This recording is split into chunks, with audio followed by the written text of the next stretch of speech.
aveva messo a segno una serie di colpi a Santa Lucia di Piave, diventando il terrore della cittadina trevigiana. Dal 19 gennaio scorso Flavio D'Arros, detto Francia, un pluripregiudicato 48enne, aveva colpito ogni sera.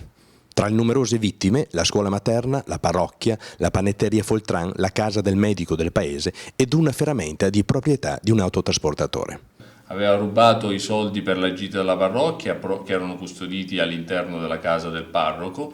Il parroco aveva tempestivamente segnalato il fatto e anche l'attività di ricostruzione successiva e di indagine è stata efficace. Poi ovviamente il D'Arros, messo alle strette, ha ammesso tutti i fatti e tutti i reati che aveva commesso in quel territorio. I carabinieri della stazione di Susegana hanno bloccato il malvivente al Parco Mozart. Dalla successiva perquisizione nella sua abitazione, i militari hanno rinvenuto la rifurtiva che è già stata restituita ai legittimi proprietari. D'Arros, personaggio dalla spiccata propensione alla violenza, era già noto alle forze dell'ordine. Questa sua manifestazione di violenza si era manifestata proprio in passato nei confronti dei familiari, in particolare della madre e del fratello. Lui aveva un provvedimento di divieto di avvicinarsi alla casa familiare e viveva in una abitazione, in un rudere nella zona di Santa Lucia.